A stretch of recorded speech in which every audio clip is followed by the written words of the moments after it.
It's another night. Edwin has decided to head out of the apartment he shares with his sister. He now sits at Desparate Dan's in Ambrosia.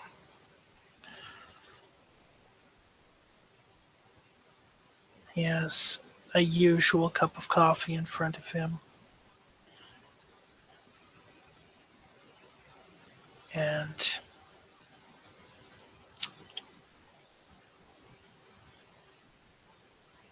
a toasted bagel with cream cheese on a plate.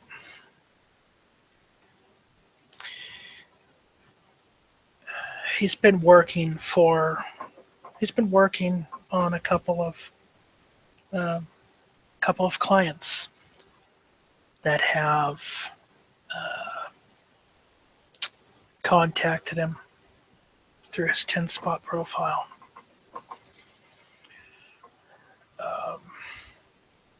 And I will make a intelligence computer roll for connecting them through to the service portal, giving him remote access so he can work on their system. All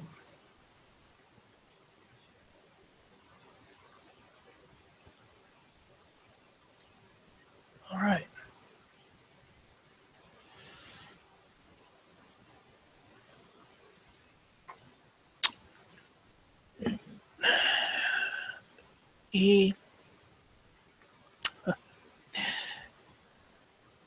As he's working on the client systems, a smile crosses his lips. He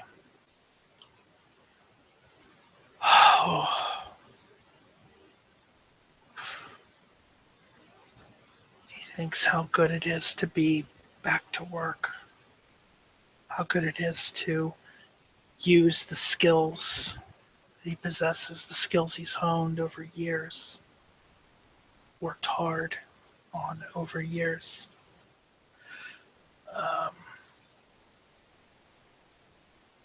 Plus, the issues weren't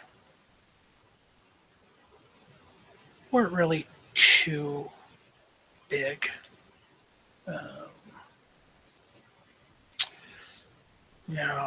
Viruses, malware, a setting that got changed and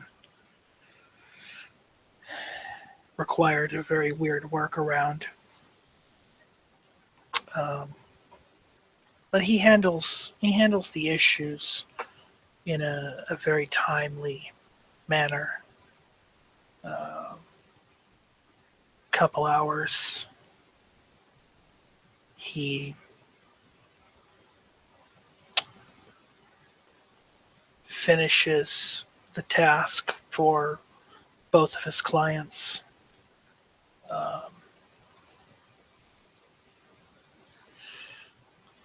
And maybe makes a recommendation or two.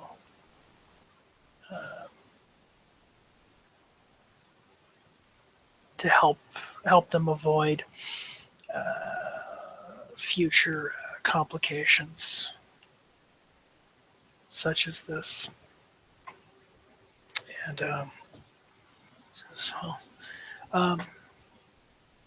tells them feel free to rate his work. And if you ever need any more help, don't hesitate to come back.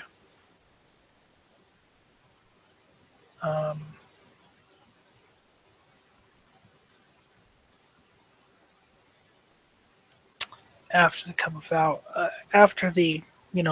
of hours, the bagel is devoured.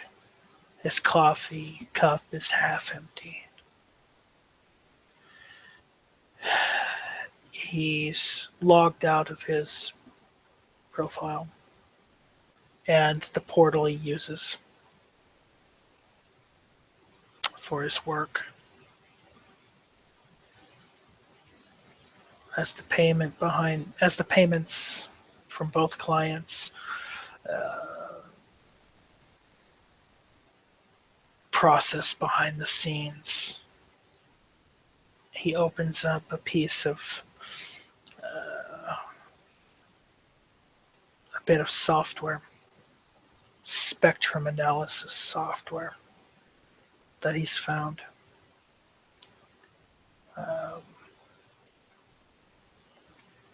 It's taken him a couple nights to crack the license, crack any encryption within it, and to verify that the software still functions appropriately. And he grabs his earbuds out of his bag, puts them into his ears, plugs them in to his laptop.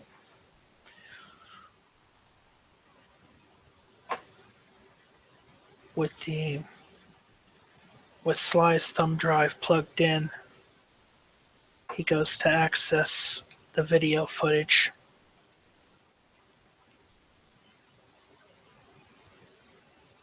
that his fellow Gangrel recorded. With the spectrum analyzer set up, he proceeds to analyze the sound waves first, looking to record or to see the frequency, looking for any anomalies. He takes 3 different readings, recording each one before he clears it and begins it again as he watches the footage.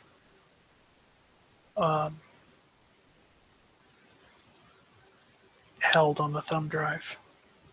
And for this, I'm going to make a intelligence investigation for the analysis. I don't believe book learning will come into play on this, and we're going to call this difficulty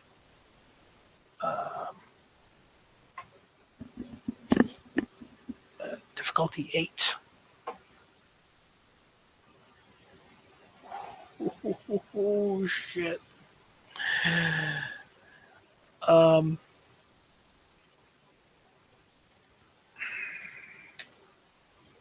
The first couple playthroughs of the video, he realizes afterwards that he set the analyzer. He misset the analyzer and was recording. How was it? Power spectrum waves.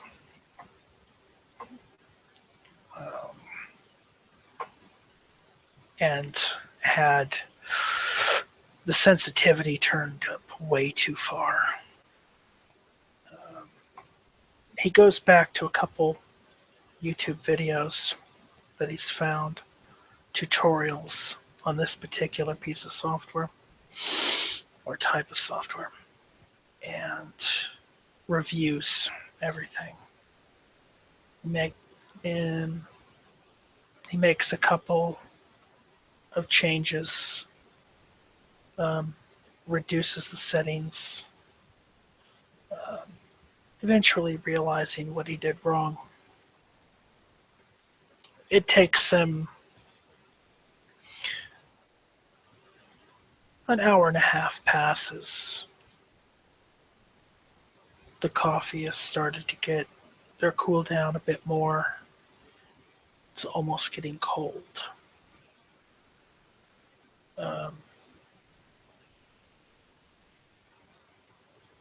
And I will give one more roll Intelligence investigation, difficulty 8. After the changes.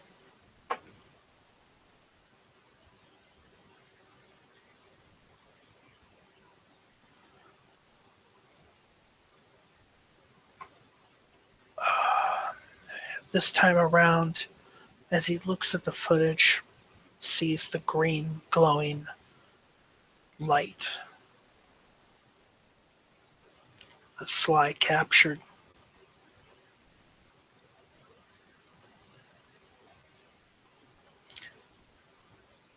Um,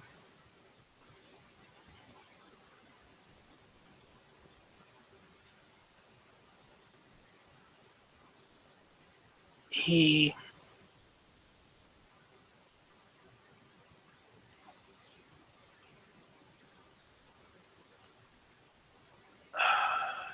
can't help but almost be fixated on the odd movements of the light. The weird behavior. Not that he has any frame of reference for phenomena like this, but I don't know, something just doesn't seem right. And he got 1 success on that second roll. He takes a look at the data that his spectrum analyzer has recorded. There appears to be an odd secondary waveform, though he's not quite sure what it is. The sound wave, that's one thing, but there's something else. Something inexplicable, something weird beyond, the light itself. When the video finishes, he goes back through it again. This time,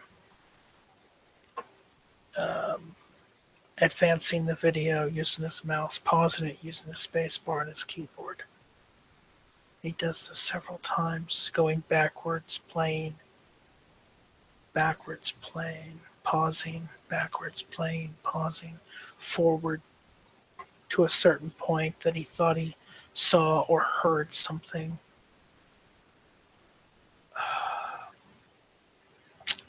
He knows something else is there, but what? What does this mean? What is this light?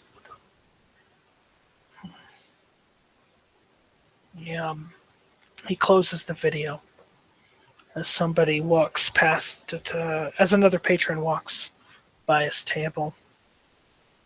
Closes the spectrum analyzer as well shortly after.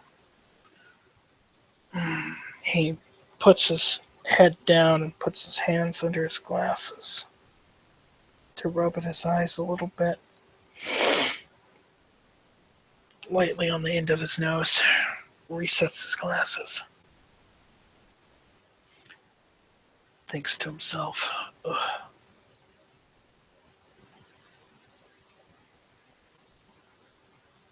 This is really weird. This is really, really weird. He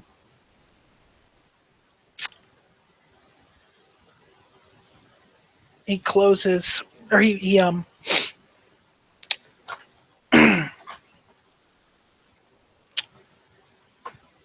he gently pulls the screen on his laptop down after putting it into a shutdown state. Closes the lock. And then finishes closing it, feeling it latch, hearing it latch. He grabs his cup of coffee and begins to take another sip. A short sip as it's gone cold. He places it back down on the table.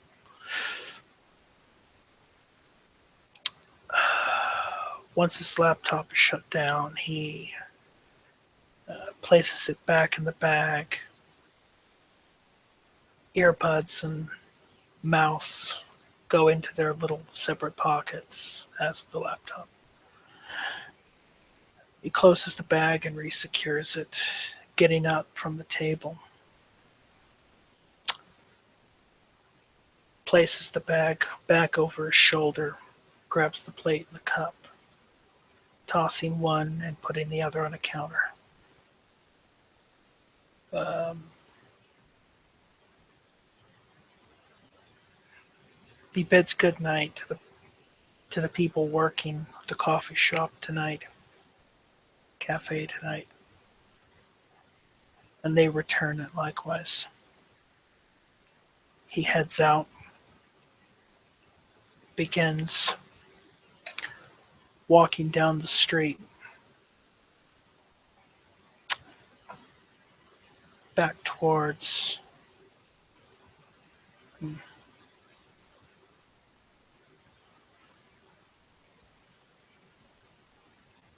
the apartment that he shared with his girlfriend before the events of about a year ago, the events that irreparably changed his life.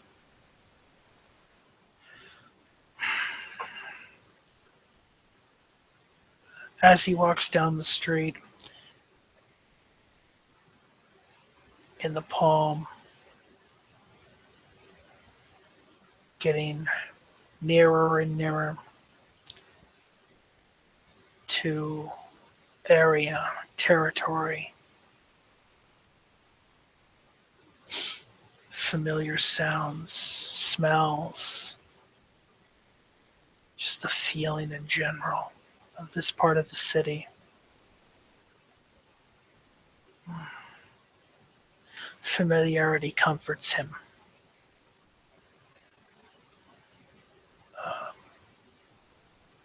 After walking for 30, 45 minutes maybe, takes his time. He takes in the area, tries to reacquaint himself.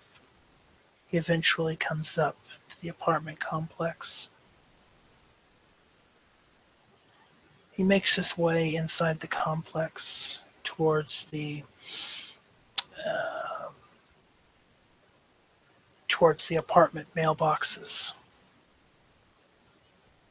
looking for a name at an apartment number. L. Anderson.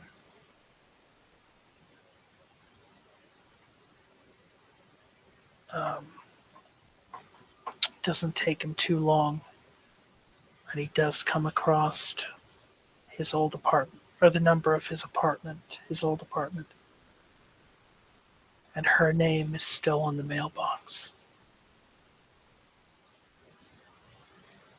He wills back a tear that would have fell from his eyes.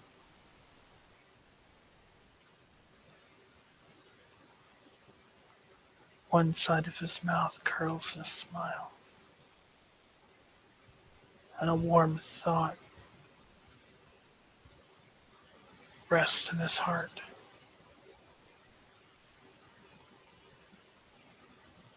She is still here.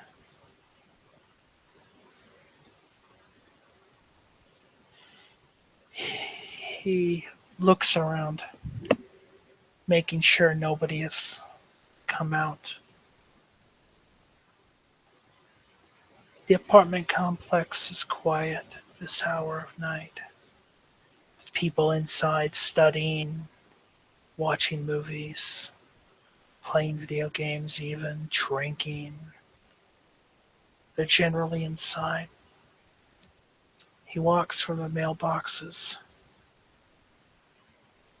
towards a stairway that he's used more than a few hundred times, walking up and down between the courtyard and his second-story apartment, until he comes across the door with a familiar number on it. He looks up. You can see the light is on, Occasionally, he hears the bark of a dog. Familiar bark. One just like the sound of her voice, smell of her hair, warm feel of her touch. He's missed.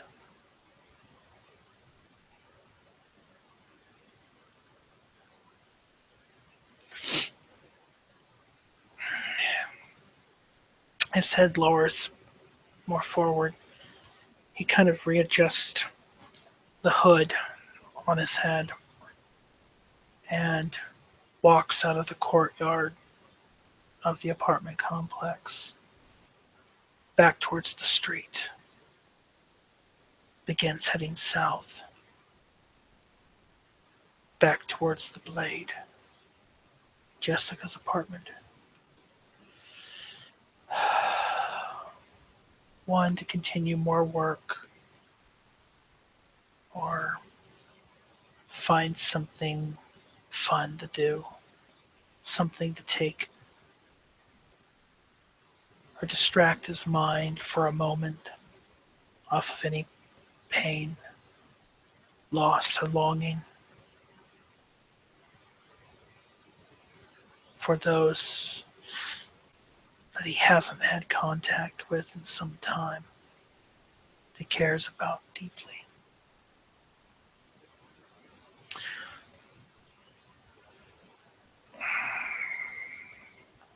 For a couple hours at least, he walks, taking his time.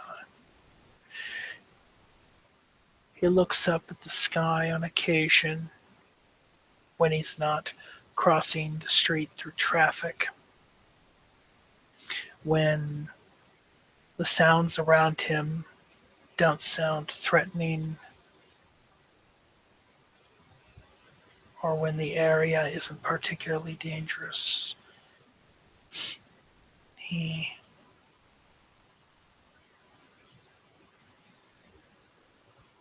focuses on the sound filtering in his ears, really taking them in, listening to them as though for the first time, taking in the sense, trying to take them in as though his nose were, well, as though with new senses.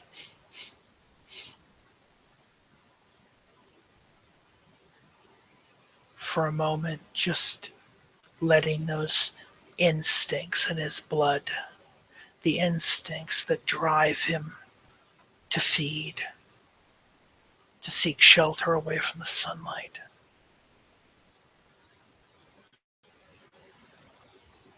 letting those instincts kind of take over and allow him to try to perceive the world anew, in a different way, in a new way. Eventually, he gets back to Jessica's apartment. He walks in through the doors and up a few flights of stairs till he finally gets to the door.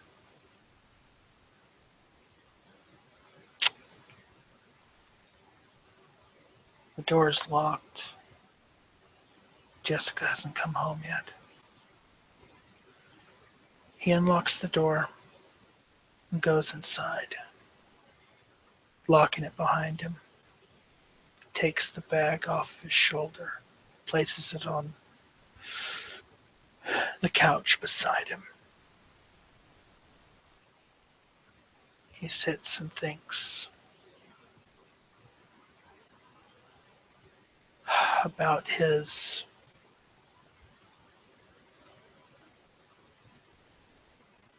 evening. He looks around at Jessica's crummy little apartment. But instead of seeing it for what it is, he tries to imagine it for what it could be, for the comforts within it, for the safety, for the pleasantness. goes over to a small stereo that she's got. It's far from the best. One of the speakers occasionally has a bit of static. Lowering the volume a little bit makes the static subside. Perhaps even a slight tap on that side of the stereo. He tunes it a little bit until he finds something that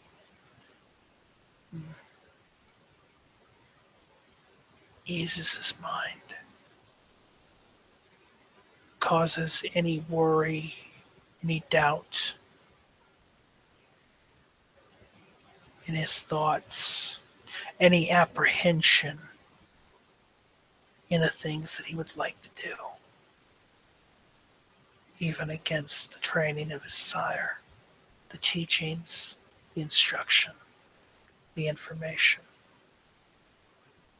And he just sits on the couch listening to the music, imagining a time when him and Leslie would sit on their couch, watching a movie together on an indoor date night. Hands crossed. Smile comes to Edwin's lips as he could almost sense Leslie's presence right beside him. And that's where he continues sitting.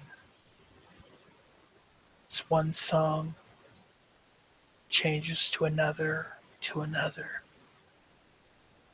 He gets lost in this moment for a bit.